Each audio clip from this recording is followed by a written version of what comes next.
we're on. All right.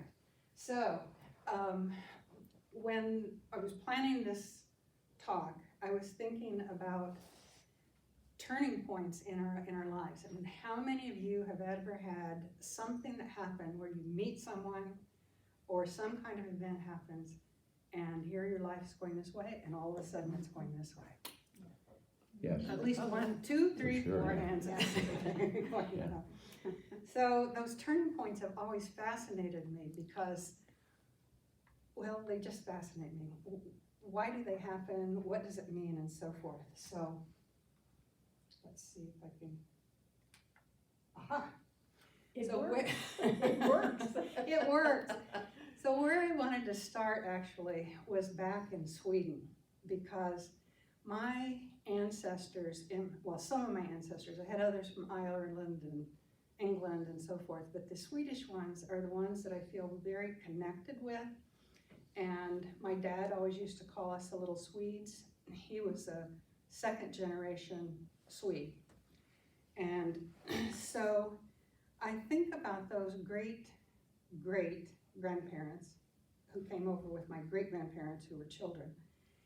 And I think about, you know, what made them come to the United States in the middle of the 1860s.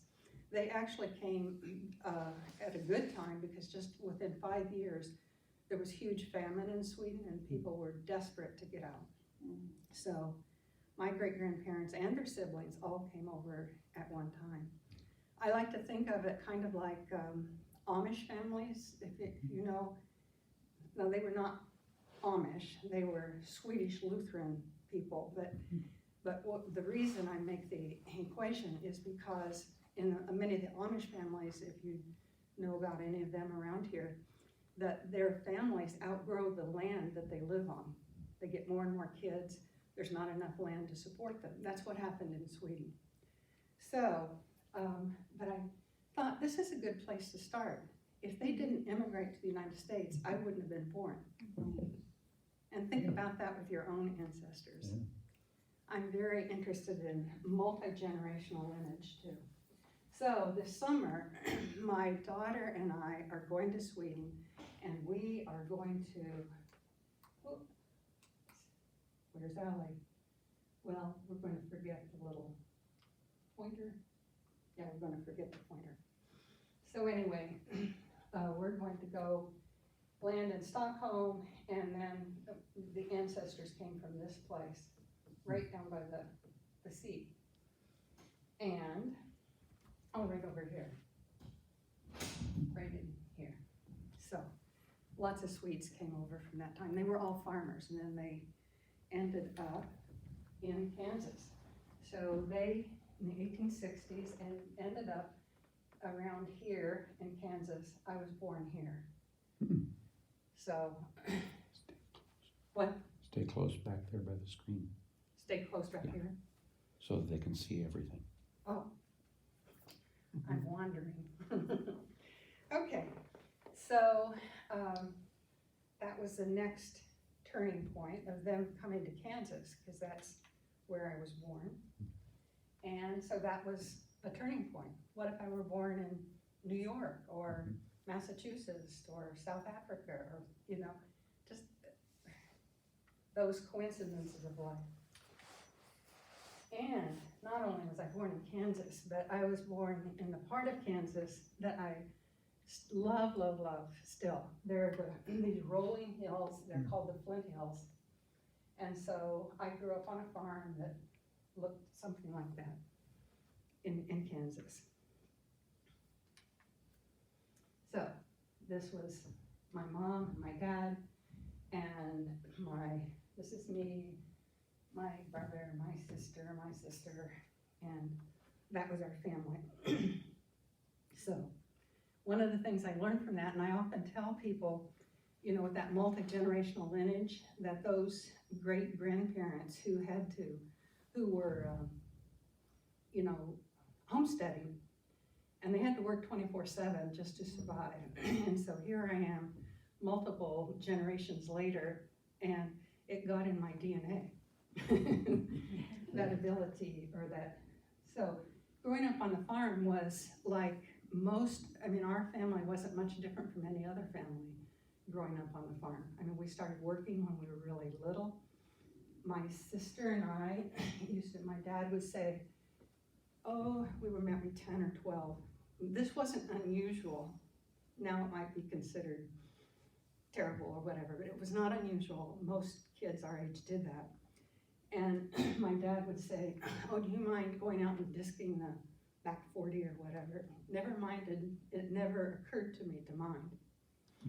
So anyway, so I learned a lot of discipline, a lot of responsibility, and connected also with the land. So I'm sort of like,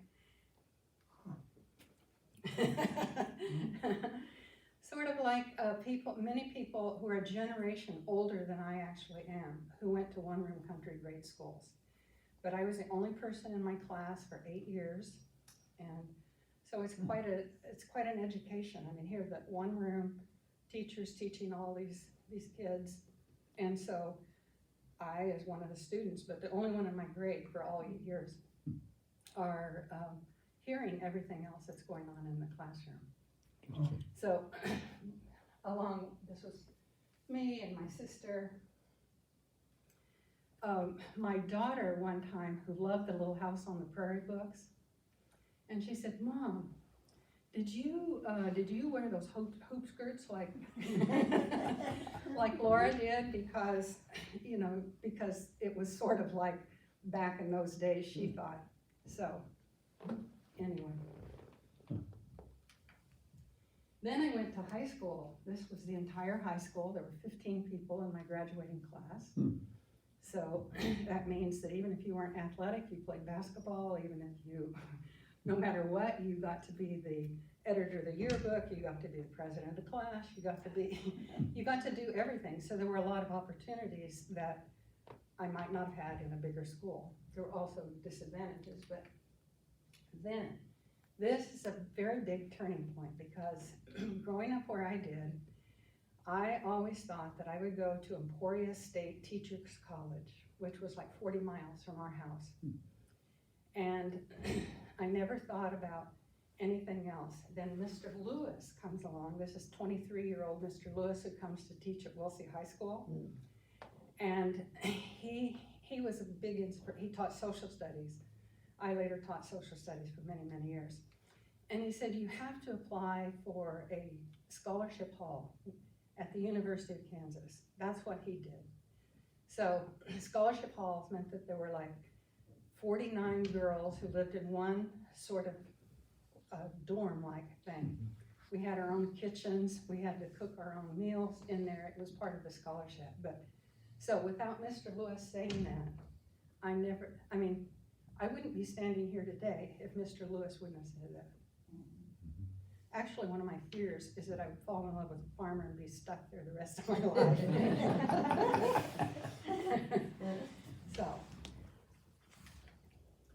So I went off to the University of Kansas. And then another turning point in my life was I call it my starter marriage. Now, maybe 15 years is a little long for starter marriage, but if you're a caterpillar, you don't know that how much time is actually passing. So, 1963 to 1978 was the starter marriage. And so we'll jump around here a little bit. But anyway, I became a high school teacher right after I graduated from the University of Kansas, and I taught social studies. I taught for 20 years in high school. Where? That was in Wichita, Kansas.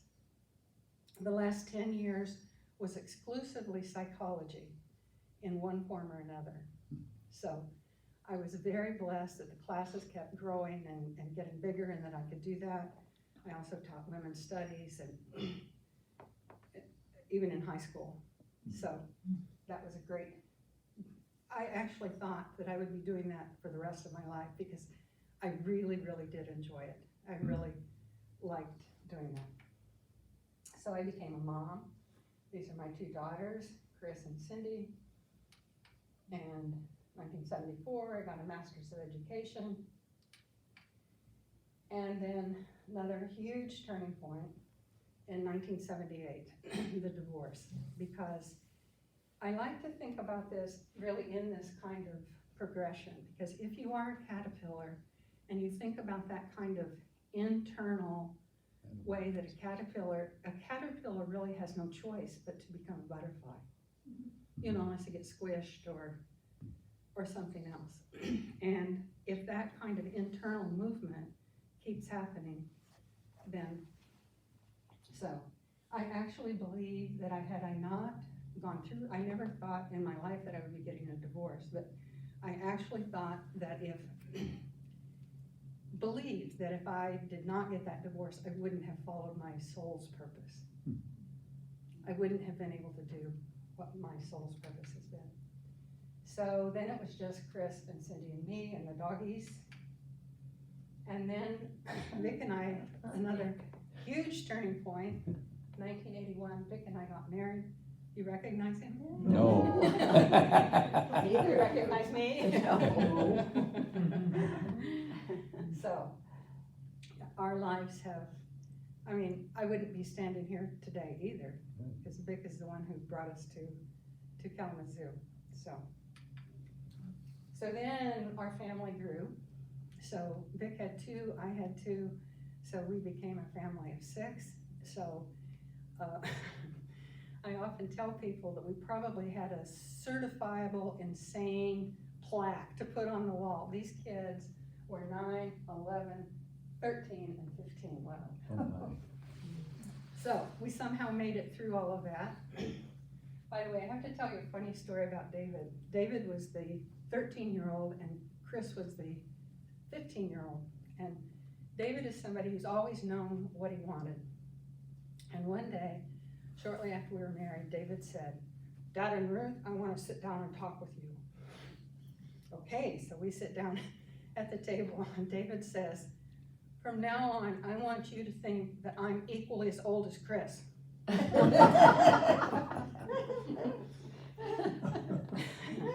Another funny thing happened was that one day somebody was talking to Emily and she said, "Oh, we come from an odd family." Well, we kind of already thought that, but she said, "Yes, and next year we'll all be even."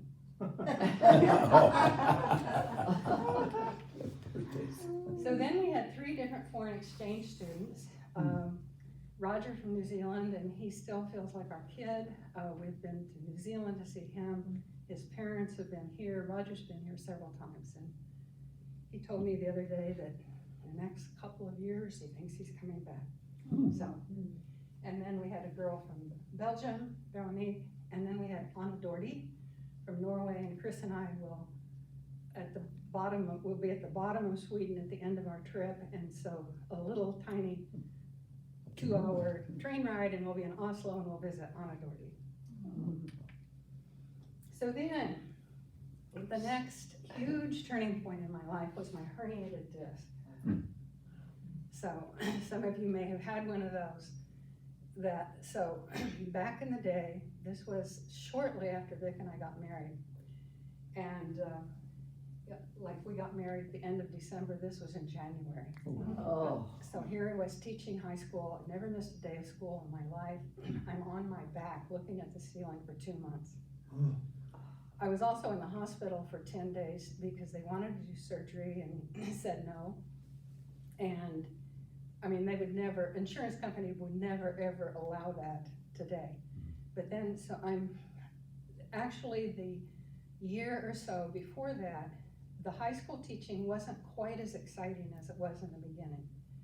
It wasn't, I mean, I still really enjoyed it, but it wasn't, there was some of the luster had come off, and I wasn't doing anything about thinking that I would do anything else different in my life. And so as I'm laying there looking at the ceiling, I say, "All right, I get it," and knew that I had to change. What really it was about is that I needed a different, schools are kind of confined in what you can do and who you can talk to, I mean, what comes. So anyway, I did, I went half-time for 2 years, so I had enough money to pay the bills and so forth, and then I left for good. And never ever regretted that or ever looked back. Mm.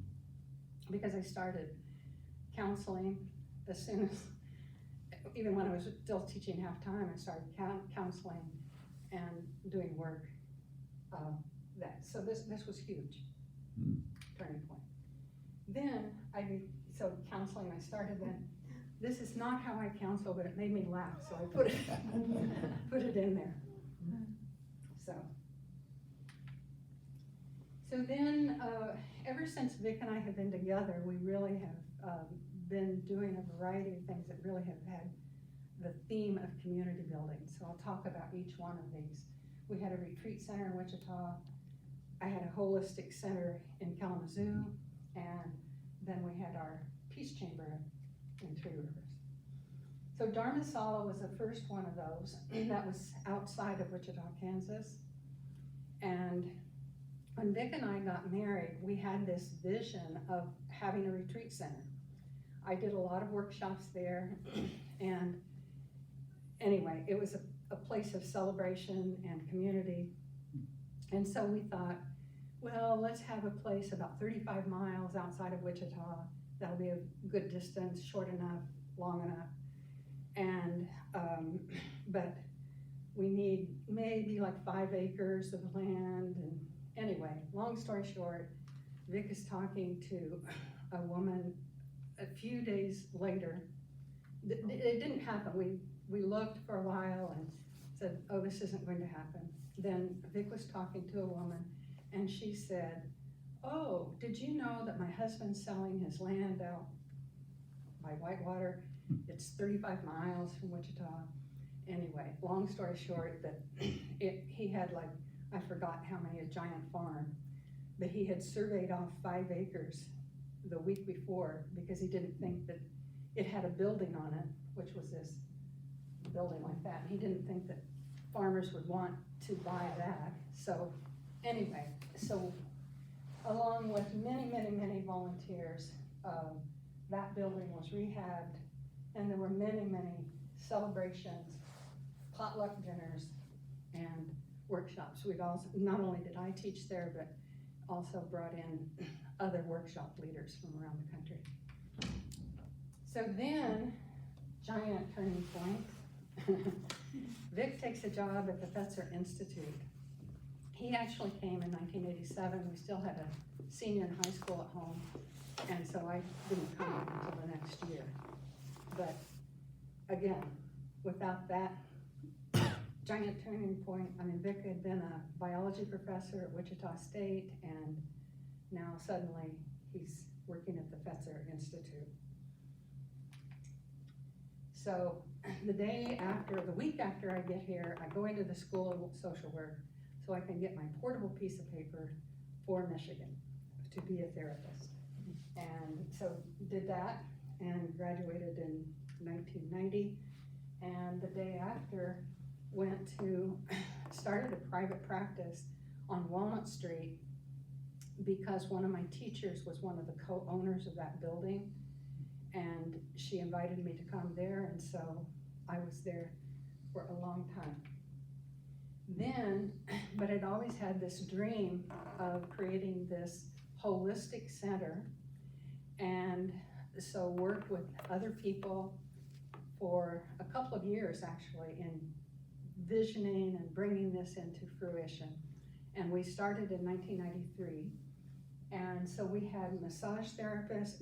We were really ahead of our time because we had an acupuncturist. Acupuncture at that time was not considered mainstream at all.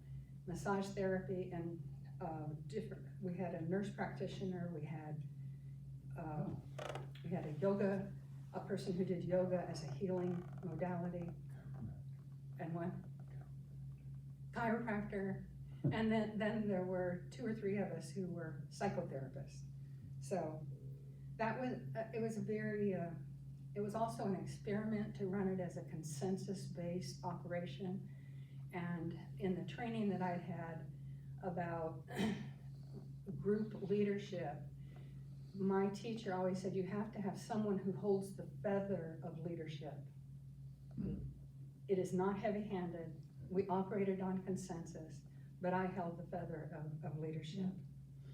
The reason that ended in 1999 is because we had a big suite of offices at the atriums on West Ninja, and the owner of the atriums, unbeknownst to us, suddenly decided, I mean, this was a huge complex, many suites of offices, that he had brought in a marketing group that was going to take over the entire complex, and he gave all of us who had suites 30-day notice. If you have that diverse in needs of what we had, there was no way that we would be able to do that. So I went back to Walnut Street. I always felt like I'd been the sister who had gone down the street and came back and was there until I went to Parkview Hills. So then the next huge turning point was buying this land outside of Three Rivers. It was a nature sanctuary, 42-acre nature sanctuary. We bought it in 1995. We didn't actually build our house and move out there until 1998. But anyway, it was, again, you don't recognize him, do you? Or me. So, it really was a nature sanctuary. There's the peace pole. Those of you in the woods know the peace pole that we brought up here from there. There were 6 ponds. Beautiful.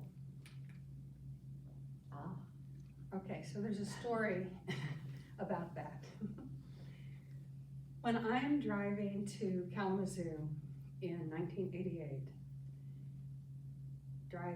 moving here, and it's like I hear a little voice inside my head, not literally, but it's like, you know how that happens, you get a message inside your head. The message was, you will not be living in Kalamazoo the rest of your life. You will be moving southwest. Well, what does southwest mean to you? It means to me Arizona or New Mexico. So we were thinking about building a house, and I'm thinking, if we're really destined to live in the Southwest, we should not be building a house. So I convinced Vic to take a little vacation. We go to New Mexico, and it turns out Vic is not a desert guy, and that would have ended that anyway. But some of you may know Nancy Stroop, who's been my friend for many years, and Nancy said, well, if you're going to Albuquerque, why don't you stop in and meet Joseph Real, which I'll talk a little bit more about a little later, an Indian man who started the peace chambers around the world. And Nancy and John Stroop's son, John, was living and working with Joseph at that time. And meet our son John and go meet Joseph. So we said, sure, why not? So we go there, and this was Joseph's peace chamber. Again, I'll describe that a little more later. And John says, oh, sure, come on over. And Joseph's traveling, so you won't meet him. So we say, sure, we went over. And as soon as I walked in there, it felt like I had been hit by like a lightning bolt. And there was no question in my mind that we had to build a peace chamber. Poor Vic. So we come back and we do build the house. This was our doggie Sasha, and the peace chamber eventually got built over on the other side of that hill. So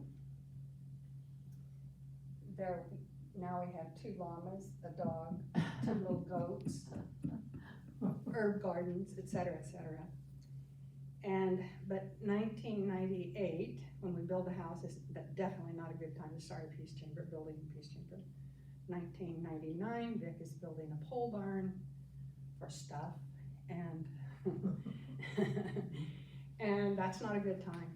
So in the year 2000, we gathered together about maybe a dozen people from our neighborhood and told them about this vision of the peace chamber. Joseph is still living. He lives on a reservation now in Colorado. He's part Ute Indian and part Piccary's Pueblo. he kind of grew up in the Pueblo area of New Mexico. And so, anyway, so this is what Joseph says about the peace chambers. The chambers are our caretakers, helping us to access wisdom from an ancient source. They act as a mouthpiece for the higher mind to amplify that which we need at this time on earth to help all who walk upon her. By building chambers on the surface of the earth, a web of light is created so that a person making sound inside a chamber sets up a continuous resonance around the earth. So there was lots, sound was a part of this, whether it was drumming, singing, chanting, or praying, or silence can also set up that vibration for peace. So, the year 2000, 8 or 9 weekends, we built that foundation. So over the 2-year period of time, in 2000, 2001, we had over 100 people who volunteered to help us with that. And I'll never forget when we get to this place where we're smushing the kind of adobe-like mixture, it's called cob, into the straw. And I'm working with one woman, we're doing this, and she says, "Now what is this thing for again?" It was like it was kind of a magnet, and people were drawn to it and wanted to help with that. So some of you may know Jack Gizmondo. Jack Gizmondo's brother is the one who built all the garden homes. And Jack is still such a beautiful, beautiful soul. And he volunteered to oversee this whole project. So he came from Richland down to Three Rivers. He wasn't there all the time, but he was there enough to make sure we were doing everything just right.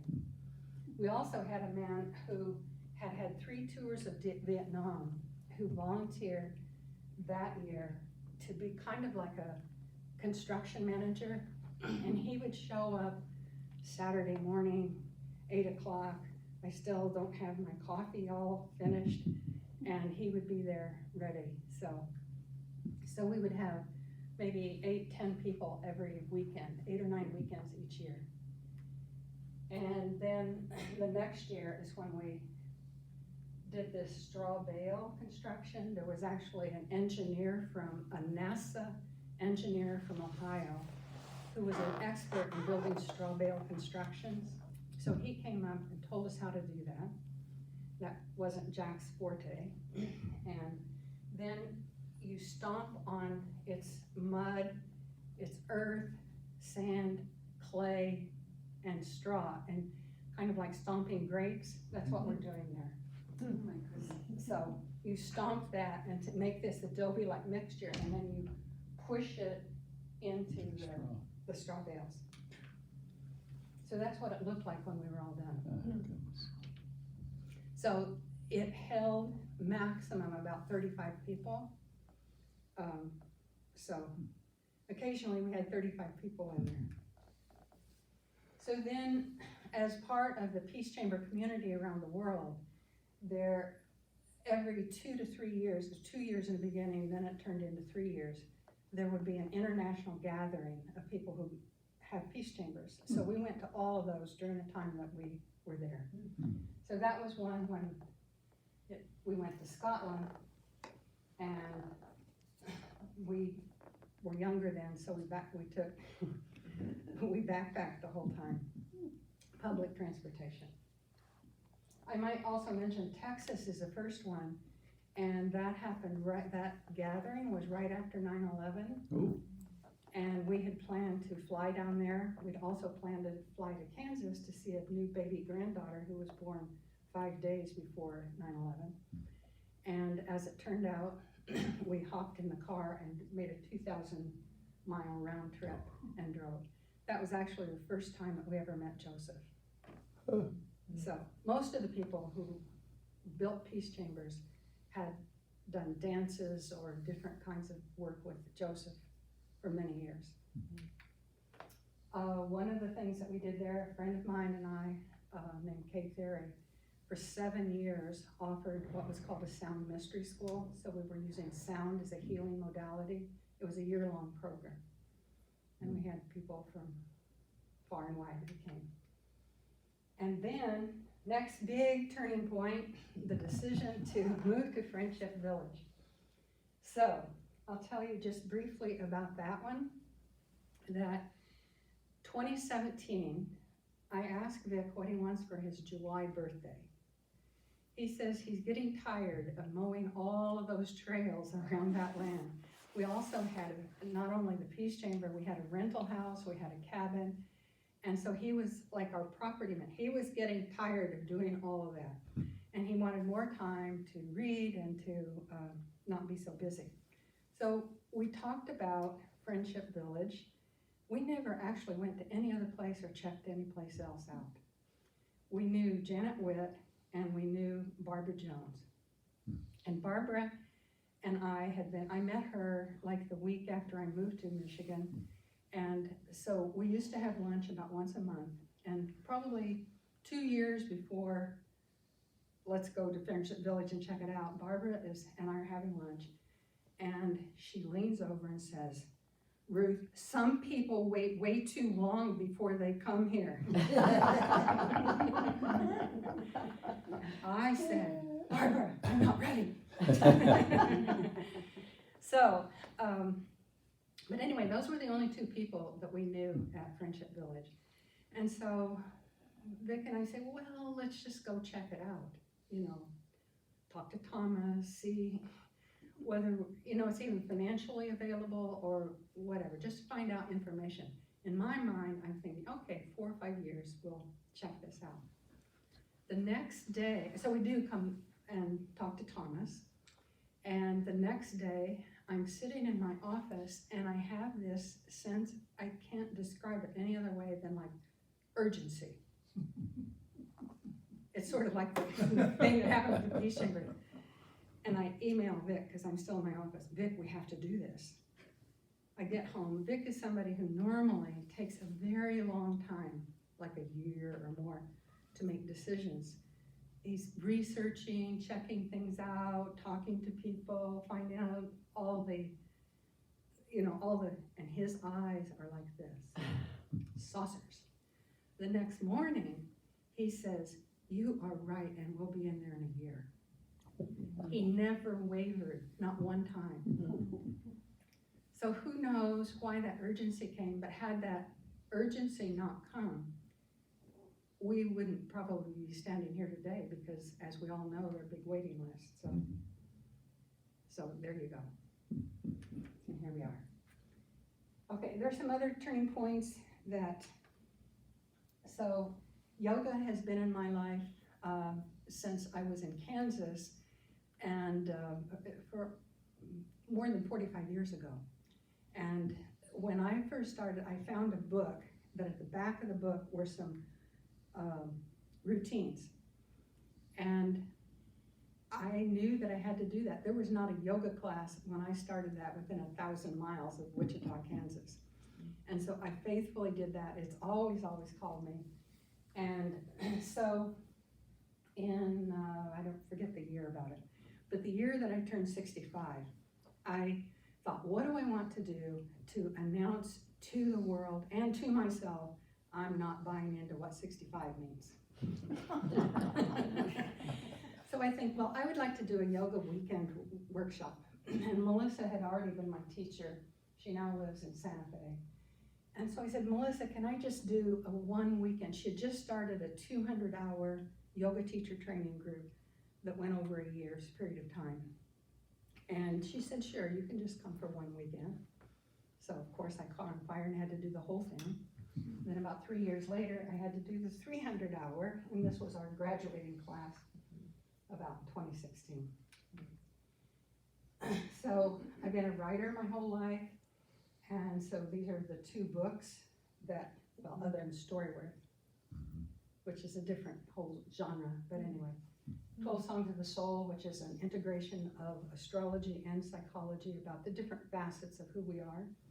And one that I wrote with my friend, Leslie, Humanity's Transformational Journey. but you can see did any of you have a diary like that? When I dug that one out, that's what it looked like. So when I was 12, and it was really kind of funny reading 12-year-old diary. So it started then. And then there was the Storyworth book. That picture was a few years ago too. And other training points, each one changed my life. Psychosynthesis, which is an integration of psychology and spirituality, really. But it's a whole way, and it was a profound teaching.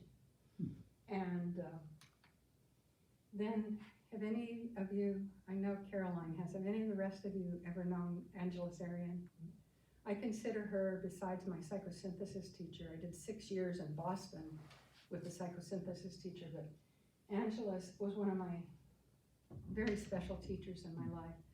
And she now is on the other side, but a very precious soul. And she's a cross-cultural anthropologist. And she believed that if 70% of indigenous people around the world believed the same thing, that it was probably the truth.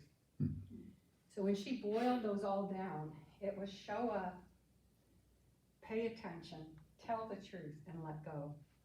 And the slightly longer version is you show up and you're fully present, you pay attention to what has heart and meaning, you tell the truth without blame or judgment, and you let go of the outcome. So that last one is the hardest for most people. And then back in 1999, I did the training to become an Imago relationship therapist, and that is the kind of work that I do with couples. And it's also been a very important teaching training for me. When I was growing up, emotions were kind of like this, done on the farm, you know. Some of you may have experienced them like that. And so I grew up in a conflict avoidant family. Anger really didn't exist on the surface or anything like that. So this training not only has given me tools to work with couples, but it's also a way of managing conflict in an efficacious kind of way.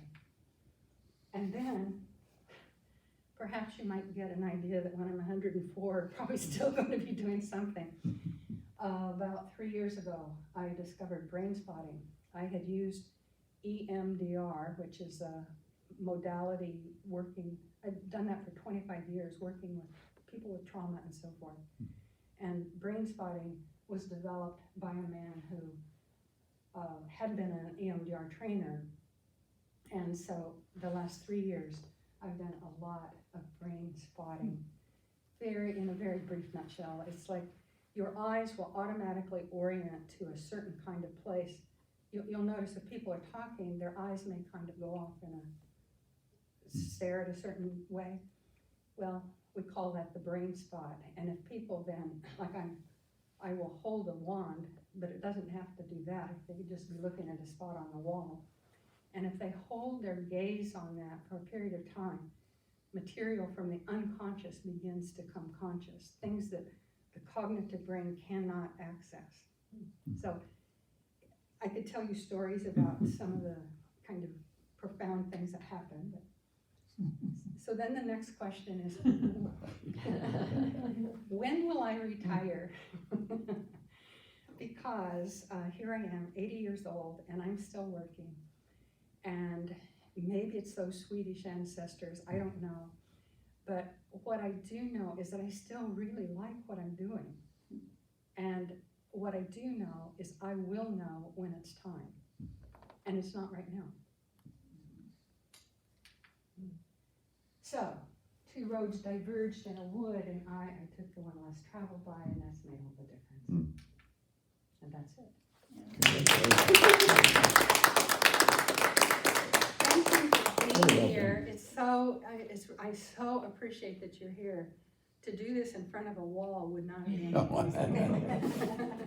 So I appreciate it. So we're better than a wall. That's You are way better than a wall. I really appreciate all of you. It's a very compelling